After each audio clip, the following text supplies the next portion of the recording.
Welcome to posting over-the-counter payments in NextGen Practice Management.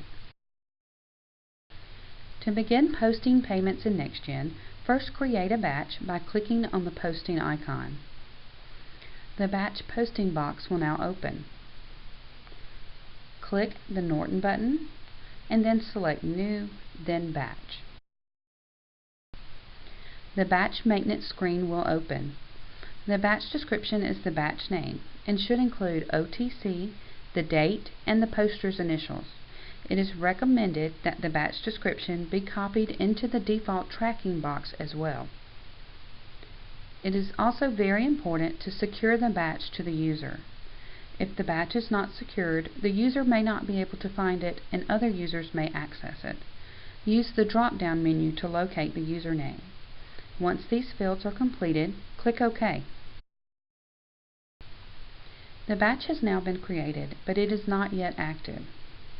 Right-click on the batch and select Set as Active from the menu listing.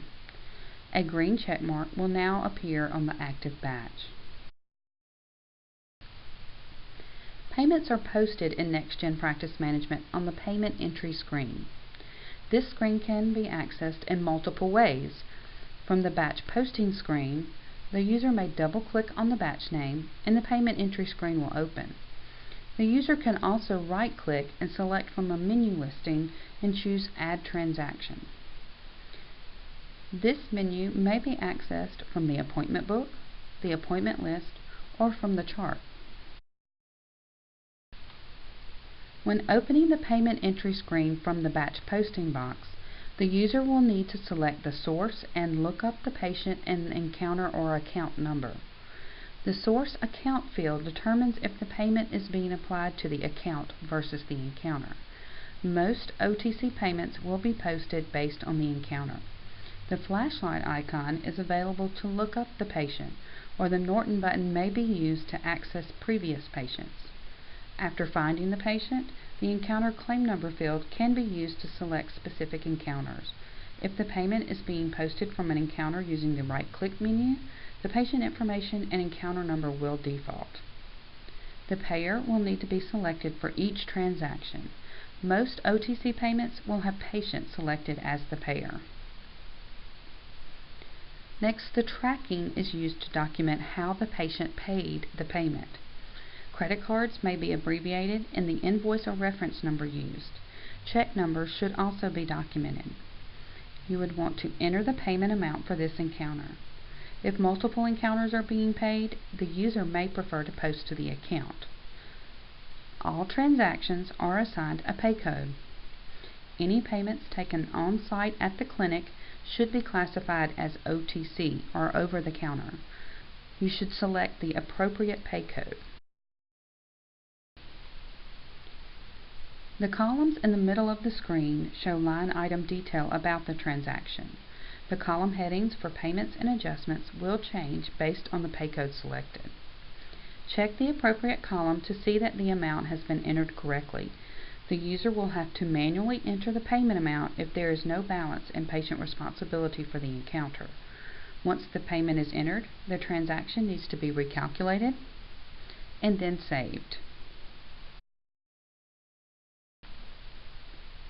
After all payments are posted, the batch must be balanced and closed so it cannot be altered.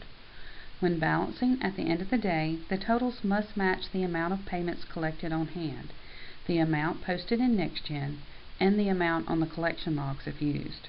Before reviewing the batch in NextGen, count and add all monies collected on hand and balance this to the collection log. After balancing these amounts, access the posting module in NextGen. Along with the batch name, the user will see how many transactions or members are in the batch and that the batch is out of balance. Right-click on the batch and select Ledger to review the details of the batch and the totals. Each transaction is listed and the totals are found at the bottom of the ledger. If the totals posted are balanced with the totals on hand, click Header on the left side of the screen. This will open the batch maintenance screen seen when first opening the batch. Using the ledger information, complete the total billed, total allowed, total paid, and total adjusted fields. Click OK and then click Close to exit the ledger. The batch will now show a status of balanced, and you may right-click the batch and select Post. Click OK to confirm posting. Once the batch has posted successfully, click OK again. The batch listing report will be showing. This report must be printed now. Click the Print button in the top left corner. After printing, you may exit this screen. The batch has now been successfully posted and closed. Thank you for attending this training session. Please direct additional questions to Monica Hawthorne or Shelley Meadows at the contact information seen on your screen.